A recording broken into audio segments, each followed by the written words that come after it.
How much of that swanky life that consulting provides or promises is actually true in your opinion now that you have done it for? I think it's a myth. Swanky lifestyle in terms of travel, yes, you get to travel a lot.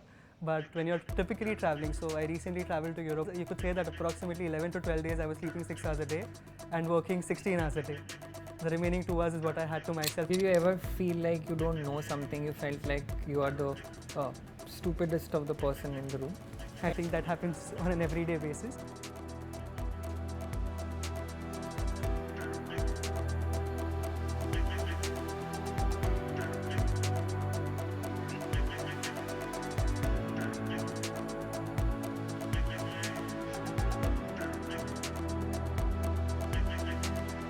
In this particular episode or video, we have somebody who is a CA, and how a CA can become a consultant is what we are going to explore. I have with me Akshay. Akshay, thank you very much for joining us in today. It's always a pleasure to speak to the Inside IIM team and share insights with the upcoming students, given the challenging landscape that MBA is, or probably just the myth and hype around it. I think it's essential, the work that you guys do, it's really beneficial for all the upcoming students. Great to hear that, Akshay. I hope that it was helpful for you to decide what you want to do, and that's what straight away is going to be my question. You know, you were doing CA, you were in core finance, the kind of roles that you were supposed to do was also a core finance role. When did you decide that you want a pivot? When did you think that probably this is not something that I want, and I want something else, and I want to explore something else in life? I think that's a very interesting question, because for me it did not happen, let's say it wasn't a moment that just suddenly switched it on for me that okay, I want to do an MBA. It was a very gradual process. Right out of clearing CA in May 2016, I joined a Big Four firm, and I was a part of their forensic practice. I was really passionate about what I was doing at that particular company, and let's say 1.5 years into it, I was also a professional athlete, and that's when I started tinkering with the idea of a startup. My colleague and I, we left our respective jobs, and we decided that okay, let's start this, let's do this on our own. And at that point of time, the understanding was that given that I already have a professional degree, the path would be slightly easier. But as and when I started to explore and go further into that journey, I realized that there were certain skill sets that CA had not prepped me up for, be it the operations part or be it the marketing part. While I was very good with numbers, these two aspects of running a business were something that were new to me, and that's when I decided that okay, let's start with learning. And I also joined another very well-known B school in Mumbai for their entrepreneurship course. During that 4-month course, there were some insights that they gave me in terms of how to do a business, but again, at the end of that 4-month course, it was very clear to me that okay, I need a full-time 2-year MBA to probably do this on my own and to be able to understand the nuances which come along with management or just running a business. And that's how the switch happened from CA to then getting into an MBA and then to consulting. Right. What do you see in your CA peers missing when you look at them? I think these two aspects, like while we are focused on numbers, it's mostly retrospective, that you're either preparing profit and losses or balance sheets. If you keep the forecasting angle aside, which is some kind of trend analysis, it's mostly post-facto work that chartered accountants do. But the strategy element is something that I feel is sometimes missing from the CA profession. That would be one. And second would be the communication aspect. And I think it's one shortcoming that all CAs address, and that's why there have been certain courses that have been introduced. But communication and articulation is something which I see like it's something that the CA field is still lacking, or rather improving on. Right. Let's talk about the selection of that B school. While you were looking for different options, you said that you did a 4-month course as well. And when you were looking for a full-time program, what were the kind of things that you were particularly looking forward to learn from a place, and why did you then choose a place like this where we are sitting right now today? So I think that decision for me was, it had certain parameters. I did not want to compromise on education. So when I was starting to evaluate colleges, the one thing that I was not worried about was honestly placements, because I knew that I came in with a CA background, and I had a decent enough profile with my professional experience at a Big Four firm, with my athletics background. I knew that somehow whichever college I land up to, I'd end up getting a decent placement, if nothing else. The core factor for me to choose in an MBA was the education. And that's when I started researching. Initially, it started with probably going outside of India and doing my education from one of the European or American colleges.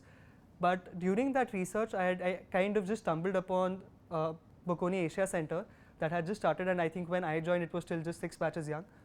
So there was a lot of thought put into it, but the one kind of reassuring factor was the faculty.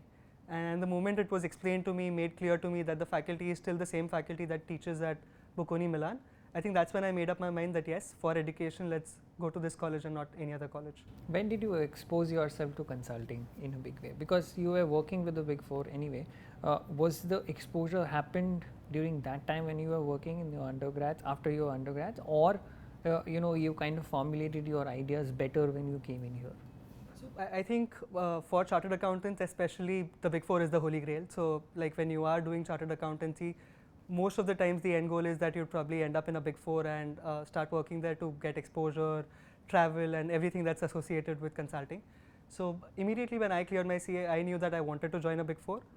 Joined it, had some exposure to consulting. I wouldn't say management consulting or business consulting is the same as what we do as chartered accountants, but it was kind of similar, at least the rigor of it and the fast-paced environment. So sometime around that time I knew that okay, consulting is something that's tailor-made for my personality or something that I would associate myself in the long term with. And that's when I decided that okay, even after MBA, if I do not continue with my startup journey, it's consulting that I'll end up with. Okay, and how much of that swanky life that consulting provides or promises is actually true in your opinion now that you have done it for? I think it's a myth. Swanky lifestyle in terms of travel, yes, you get to travel a lot. But when you're typically traveling, so I recently traveled to Europe for a 14-day, like you could say a 14-day incursion whereby we were doing some engagements. Out of those 14 days, you could say that approximately 11 to 12 days I was sleeping 6 hours a day and working 16 hours a day. The remaining 2 hours is what I had to myself if I wanted to explore the country that I was in. But I think consulting, everything that's associated with it, that like you do get to travel, there's really good exposure. You work with the CXOs of all of these multinationals.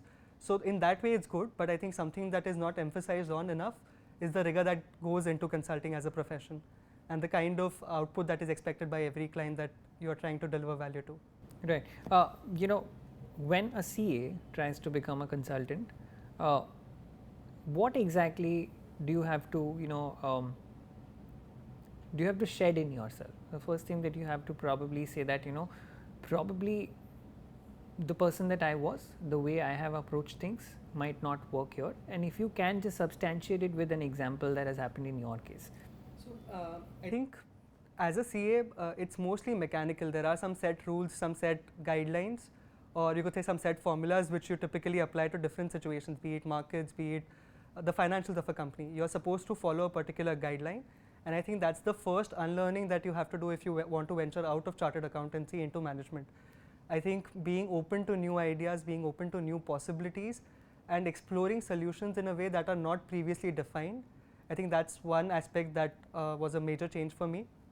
And if I were to give you an example, so when we were doing an engagement with a foreign client who was working out of Germany, we went to them with a typical approach. We went with fancy slides that okay, this is how the approach that we want to take. And funnily enough, we had understood the context wrong. So we were immediately told that okay, this is not the approach. Please get us something new that's not already tried and tested. So that's when we had to pivot. And multiple times during the engagement, there's a set path that we set out on, but because of multiple challenges, be it through people, process, technology, you keep on evolving. And there's no set path, or you could say a set methodology that you could approach situations with. It keeps on evolving, keeps on changing, and you have to be able to be flexible enough, be adaptable enough to maneuver yourself according to the situation. So, while you were part of this particular classroom, Akshay, how much of the consulting world was clear to you? How much of that information and knowledge was clear to you with respect to what happened in these classrooms, with respect to the kind of people that you met? How much of an emphasis was given to you to understand what exactly this world looks like? I think it wasn't directly focused on consulting. So typically, none of our lectures, you could say that consulting being the kind of profession it is, you don't have a specific lecture focused on it. So it was largely, you could say there were different lectures, different perspectives being shared by the professors. And the good part was whenever you approach them with questions, they would not answer it with respect to the specific subject that they were teaching. So they would say that, okay, these are the aspects that I can tell you about, but these are the 10 other angles that you also need to explore to be able to come up with an answer to your question. I think that's when it started. The curiosity was being, like you could say that they were meeting the curiosity with enough answers, and post that you have, each college has these clubs. I think that's when we would typically get a hands-on into what the consulting world looks like from our seniors. So for us, there were some seniors that were already working at other big fours or the big threes of consulting, and we used to have sessions with them, try to ask them that what does a typical day look like for you, and what are the kind of problems you're solving for your clients. I think that's when it got clear, and we used to take this information and go back to our professors with the same kind of questions. So that's how we would probably want to tie it up. Right. Now let's get back to the journey of you getting this job. So I think this was peak COVID. Like when I had passed out, the first wave had already gone by, and that's when this whole term of remote working had started. And the moment this remote working concept came in, I did know about global business services, or GCCs as a concept, which is global capability centers. I did know about this concept, and a colleague of mine and I were discussing that, oh, this seems that this is one area that will really grow up because of the possibility of remote working and how the world is adapting to it. I think that's when I started exploring which are the teams or which are the consulting companies that do have a specialization and really focus on this particular aspect. And that's where I landed up a role with my current company, because in essence they are one of the leaders in this particular space, and that's when I decided to pivot to this kind of a role.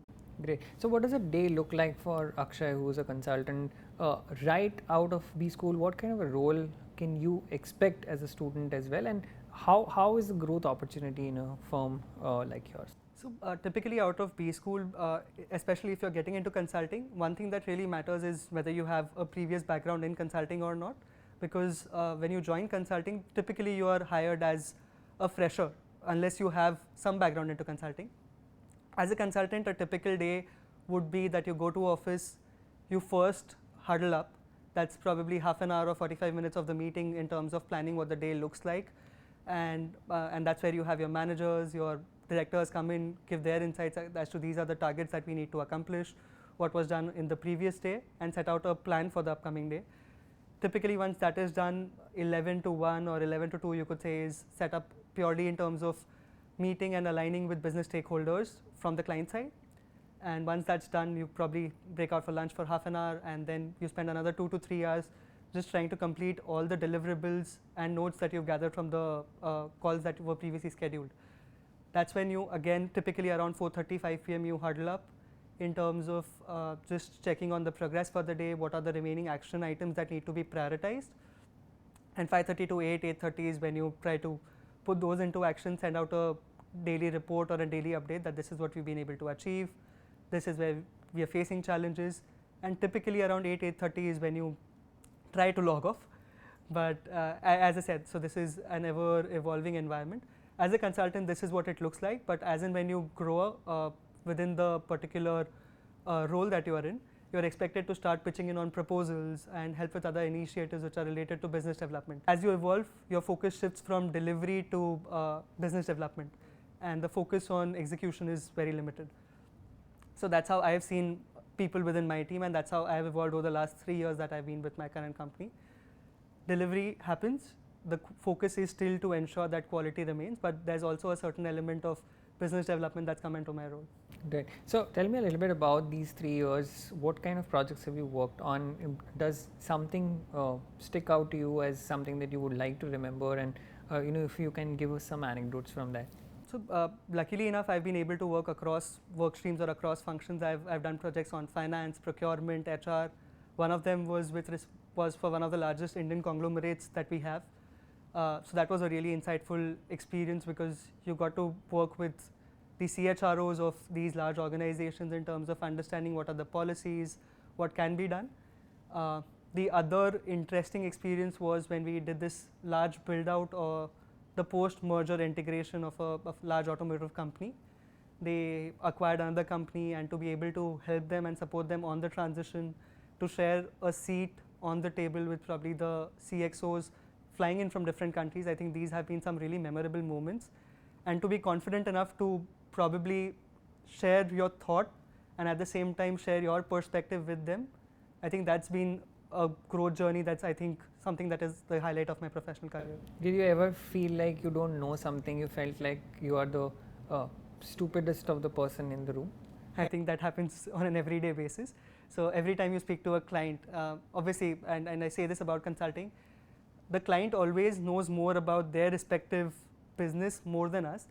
As consultants, what we typically do is just get a little more perspective, try to structure their thoughts, try to contextualize the problem, and get the best that we can from an outside-in perspective. Because we've been doing this with other businesses, the easier part for us to do is to give them insights as to what's happening in the market, what are some of your peers doing, what are the leading business practices, and use them to help the client structure their problem and come up with a definitive solution. You'd never see a consulting company go ahead and say that, okay, this is the final solution.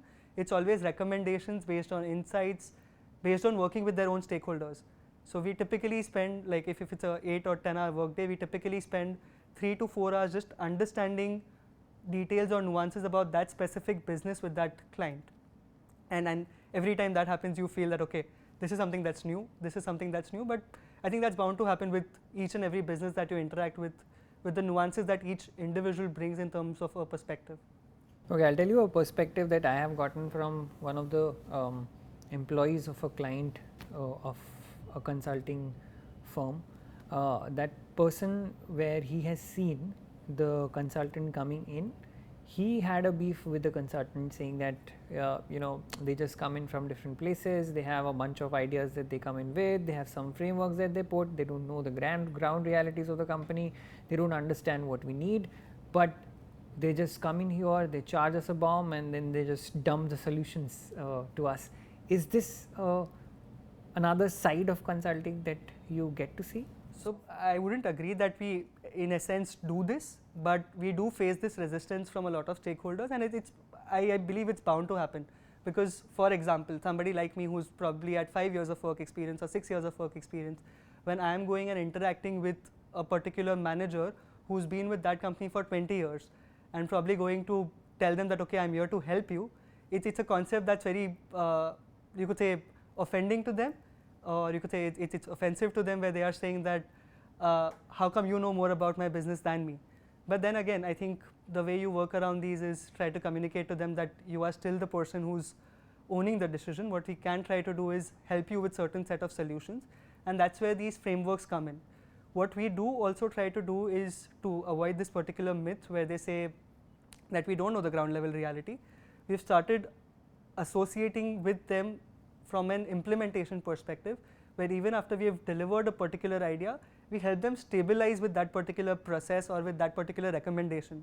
And we don't just stop at, okay, this is our recommendation, now you go ahead and implement it. So we do try and make an effort where we are with them in terms of stabilizing that particular operations, stabilizing their operations. Okay, so would you recommend then that you need to have certain skills for you to become a consultant, then, because you need to be a listener, you need to be a researcher, you need to be someone who is very good with sales also, because you have to pitch your ideas so that they kind of take it in. What else does come to your mind? I think the biggest aspect for me for consulting is to be able to ask why. The why or the what's of the business are something that's imperative, and not just accept a particular fact or a particular number by the face of it. I think it's important to question each and every assumption, each and every way of working that a particular client has been following, understand the rationale behind every decision of the company. I think that's what probably differentiates a consultant from other employees. What has been your most challenging work so far? I think the most challenging work would be aligning with different stakeholders across the globe. So for example, there was one engagement which we were doing with a European client which had centers in South America as well. So because it was a mandate from the group, from the European side, it was a fairly clear call that yes, we are doing this. But the moment you shifted to South American teams, we faced a lot of resistance in them just point blank saying that, okay, we are not okay with doing this. you can go escalate this to whatever level you want, but we are just not okay with this. So in terms of being able to deal with South American clients, or and I wouldn't say this with respect to a specific location, but for that particular engagement, it was a really big challenge to, we did that for, we did just aligning with them for approximately 3 to 4 months, where we were just trying to convince them that yes, we can do this, there is benefit for you, for your team, if you were to go ahead and do this. So I think the negotiation part was probably the bigger challenge. Also, it involves high amount of client relationship building as well. Do you have like a blueprint for how relationship building should be done for a professional who's just joining, kind of trying to understand how the nuts and bolts are kind of put in order to make a complete ecosystem? So I'd say that typically the myths that you just told us about, that they are here to charge us a ton of money and then leave, I think that's something that you have to dissipate from the client's mind. You have to tell them that you're partners with them in the journey, and that's also something that you exhibit in your work. You have to be involved with every step of their journey. Tell them that you're here as a partner and not just as a service provider. Once you give them that comfort, it's slightly more easier to navigate that particular relationship. And obviously, so each client has their own perceptions. Some of them agree or are agreeable. Vis-a-vis, for some, you have to demonstrate that through work. So I think it's just probably telling them that you're a business partner and not just a service provider for them. Right. And what does working for a Big Four bring to the table? I mean, there are a lot of boutique consulting firms also. There are other consulting firms that are not as big as probably you would want them to be when you get out of your B school and join them. What exactly does a Big Four bring to the table, in your opinion, that's a value add? So from a client's perspective, it's the trust that they have on the Big Four firms. From a Big Four firms, I think the value that we bring to the table is the global channel that we have. So for example, tomorrow if I have a particular client in Europe, and if there are some challenges that I am facing, I could obviously reach out to my counterparts or the European member firm of my particular company, and it would be slightly easier to get a little more detail or insights with respect to that specific region, with respect to that particular culture, which would, I feel, otherwise be missing in boutique consulting firms, which do not have operations across the globe. So I think what we bring to the table is this global channel where we could reach out to our counterparts, get those insights which are specific to that region, get those nuances, and build that into our solution. Right. What is the career growth option for somebody like you? So if you can just tell me how you have grown in the last 3 years, and if I'm talking about the other myth that consulting has, and I don't know, maybe it's true also, that it pays you really well. How much of that is actually true, and in terms of both growing with respect to the monetary aspect of it and with respect to the roles and the kind of influence that you can make in these organizations? How does it look like? So I'll address the monetary part. I think I don't think it's a myth or conception. When I speak to my peers, I do feel that consulting does pay well, and that obviously comes at a cost when it comes to rigor. So it's well balanced. I wouldn't say that there's no disparity in terms of the effort or the reward. So you are compensated well for the kind of work you do. With respect to growth, as you rightly mentioned, I think the value that you bring, the insights, it keeps on evolving, and after a certain stage, like today when I speak to my clients, I go to them with a lot more confidence, having done certain kind of projects. So the influence that I can probably bring to them, share anecdotes of my previous engagements, I think that keeps on evolving, and as and when you keep on evolving across the ladder or across the whole spectrum of roles that you have within the organization, the insights that you bring and the people you are interacting with, that also changes. So as a consultant, you're probably interacting with, you could say probably the functional leaders, vis-a-vis as and when you get promoted to a manager, you're probably speaking to the project manager from the client side, and it evolves into the CXOs. So I think that changes, and you have a direct seat at the table where you could probably have a word, give your thoughts or insights. Right. So if somebody is willing to do consulting and willing to take it up as a career option as well, what is the starting point? Where do you think that they should be looking at it from? So there is a lot of scattered information about what consulting looks like, including probably this video that they are going to see, our audience I'm talking about. And there are countless such videos coming in from different pools. Is there a proper way of understanding what consulting is through the kind of frameworks, through the kind of ideas, through the kind of writings of people that they can refer to in order to get a better sense of it? So I think this is a very perspective-based question, and for me, what really worked, and this is probably one area where I'm really thankful to CA for. I think this is where all the annual reports that you read, all the company reports that you read, I think that's a very good starting point. So for all the prospective consulting students or people who want to get into consulting, this is one area where I'd recommend them to start from.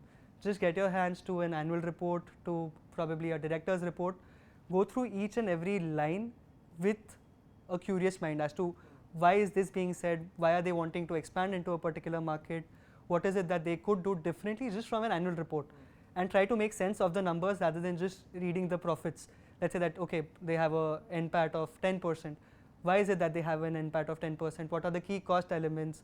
Which are the sales channels they are exploring? So once you start exploring each and every line item, I think it really helps in terms of, okay, what are the constituents, what are the drivers, and that's how it's easier to understand the consulting frameworks. Having said this, once you start making sense of numbers and businesses, the next step is to get your hands, for a starter, to get your hands on the typical case books that you have or preparation material that you have from the consulting companies themselves. So each consulting company has videos on their website, on their social media channels, in terms of them trying to help what a typical interview would look like. And as and when you start doing those case studies or you start solving those guesstimates, you get closer to consulting in the real world. So you have been a consultant now for a Big Four. You have been part of some of the projects that you also were talking about. What is the most rewarding part of it? Is it the salary that hits the account at the beginning of every month? Is it the kind of satisfaction that you get when your suggestions are implemented and you see results? Or is it something else altogether that we don't get to see as a third party? I think for me the most rewarding part is the kind of work we do, and to actually be able to create an impact. I think to see those ideas come to fruition and probably see what kind of result that has generated, and obviously when the client comes back to you for the next engagement, I think that's most rewarding in the kind of trust that they place on you when they come to you for a specific problem. So I think that's something that I always look forward to or strive for a client to be able to come to me for the next piece of work or the next challenge that they face. So that for me is the most rewarding, and I wouldn't lie, obviously the money is important. When every month and or the start of the month you see your bank statement, you feel happy. So wouldn't deny that. Great. I hope that this happiness continues.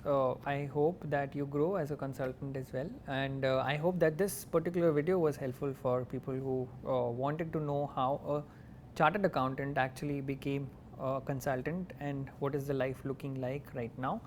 If you have any further questions, do tell us in the comments below. There is a link in the description if you want to know more about the program that Akshay has done from this particular institute. Go check that out as well, and do share this video with people who want to be consultants. Thank you very much, Akshay, and again all the very best for future. Thank you so much. Thank you everyone.